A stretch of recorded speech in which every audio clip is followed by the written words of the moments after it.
के गिनाए, गमीन जी ने गिनाए, राहुल जी ने गिनाए, विपक्ष क्यों इसका पोज में?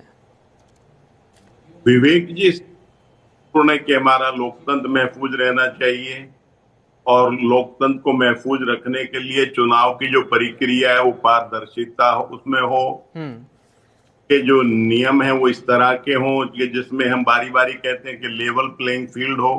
आज ऐसा नहीं है।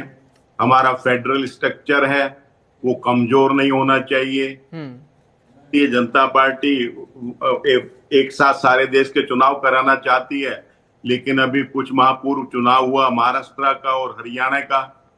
वो दो चुनाव हम पहले से साथ होते हुए आते थे, उनको एक एक महीने आगे पीछे करती है। भी कई उदाहरण है, कई राज्यों के, कई जगहों पे तीन तीन चार चार राज्यों के एक साथ चुनाव होते थे, 5 राज्यों के भी हुए। उन 5 चुनावों में भी 2 महीने लंबी प्रक्रिया थी। तो जो देश के चुनाव एक साथ कराने की शक्ति रखती है वो 5 राज्यों के चुनाव साथ नहीं कराती। वो जो 5 राज्यों के चुनाव साथ कराती थी उसको अलग अलग करा रही है। जो चुनाव महाराष्ट्र और हरियाणा के साथ होते थे उनको भी फर्क रखा जाता है। तो ये जो तरीका, ये जो है, ये जो सोच है, वो सोच कहीं दिखाती है कि सरकार जो चाह रही है वो कुछ और है और देश के लोकतंत्र की जरूरतें कुछ और हैं।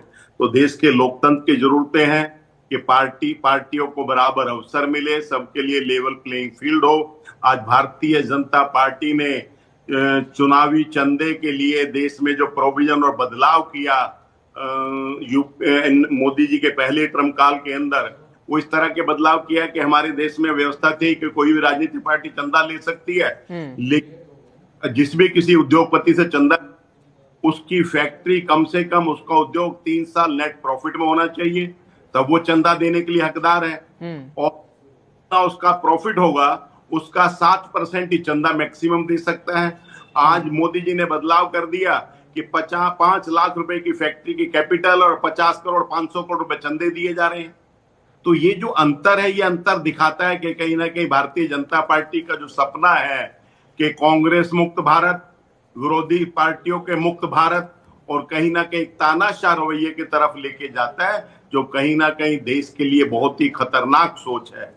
इस सोच का विरोध है। एक चुनाव हो कोई दिक्कत नहीं है, लेकिन अभी आपने कई बातें कही, लेकिन मैं तो गांव के पृष्ठभूमि से जुड़ा हुआ हूं। प्रधान के चुनाव देखें तो 2 पर्चियों की जो बात नहीं अमीन साहब, 7-7 8-8 पर्चियां करते हैं हम, तो जो है 7-7 8-8 जगह मोहर लगाते हैं। सर्कल का चुनाव होता है सरपंची का, कई लोग खड़े हो जाते हैं, उसमें से एक को देते हैं सर्कल के मेंबर में, तो मेंबर ही 7-8 होते हैं जो एक सरपंच को चुनते हैं। तो चुनाव की प्रक्रिया की दिक्कत नहीं है। जो लोग इस प्रक्रिया में बदलाव करना चाह रहे हैं, उनकी मंशा क्या है, वो देश के लोकतंत्र को किस दिशा में लेके जा रहे हैं, ये महत्वपूर्ण है, ये चिंता का विषय है। ठीक कि है, देश तो मैं आदेश जी आपके पास, गांधी जी ने बनाया, आज उस खरीद फरोख्त को कितना बढ़ावा दिया जा रहा है, किस ईडी सीबीआई और तमाम एजेंसियों को लगा के देश के लोकतंत्र को जो है ठीक है, कुचला। ठीक है आदेश जी, यही सवाल में